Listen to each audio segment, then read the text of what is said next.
So in this video, I want to give you a couple of hints about problem number 20 that you have on this problem set, and it is a depreciation model. And so just to compare, the previous problem that I talked about, you invested money, and the reason you did that is you were hoping that it would grow over time. But sometimes there are things that we purchase, for example, cars, and generally over time they lose their value. So what you're being told is that you, in 2020, you buy a brand new car, and I guess you pay an even $25,000 for it. And then you're being told that each year it depreciates 8%.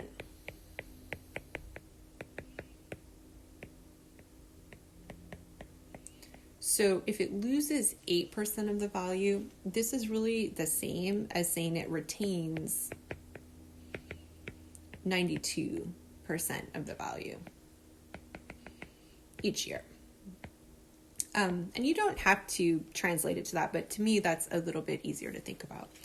So the first thing that you were asked to do is fill out a chart, and the chart has two columns. It has the year since purchased, and then it has the value of the car. And just to kind of make it clear, it helps me sometimes to write the actual year. So you're not required to do this, but I just want to say you bought it in 2020. So that's 0 years since the purchase. So then in 2021, that would be 1 year later. 2022 would be 2 years later. And I will let you maybe go through however many rows you need to fill in the chart. I want to give you enough so that you're getting a sense of how this would work. So right when you buy the car, if you needed to turn around and sell it, I'm assuming you could get what you paid for it immediately. So $25,000. Now, 1 year later, if it's retained 92% of its value, I could multiply 0.92 times the 25,000, and I would find out that my car would be worth 23,000. Now, 2 years later, I would multiply this answer by 0.92 again. So really it's 0.92 squared times the original.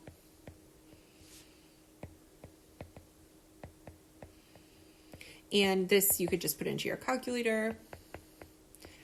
And I will help you out. If another year goes by, it would be to the third power. So each year that goes by, the power is being increased, and I'll let you crunch that. Again, I think in the homework, you need to fill out more rows of the chart. So the reason it's nice to make a chart like this is it gives you kind of a sense of the pattern. You start feeling out what it might be. And the first thing that you're asked to do is write a general model. And so the value of my car, you could call it whatever letter you want. I'm doing A, just like before for our savings account, but maybe V would be more appropriate.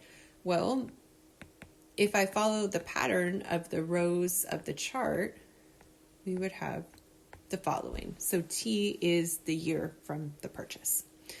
Part B, you could graph this on Desmos. I think that would probably be a nicer graph, but I'll just roughly point out, and I'm going to color code in a similar way to the last problem, that when you first purchase your car, that's like a y-intercept. And then the general shape of this exponential function is decaying. And it never actually gets to zero, but it gets really, really close to it as time goes on. Now, technically, this graph is going on over here too, but I didn't bother to draw it because for our purposes in this application, time can't be negative. So I think what you're being asked is, what is the deal in 2030? What is it worth? Well, I just want to say you don't want to put 2030 into the model because T is really years since 2020.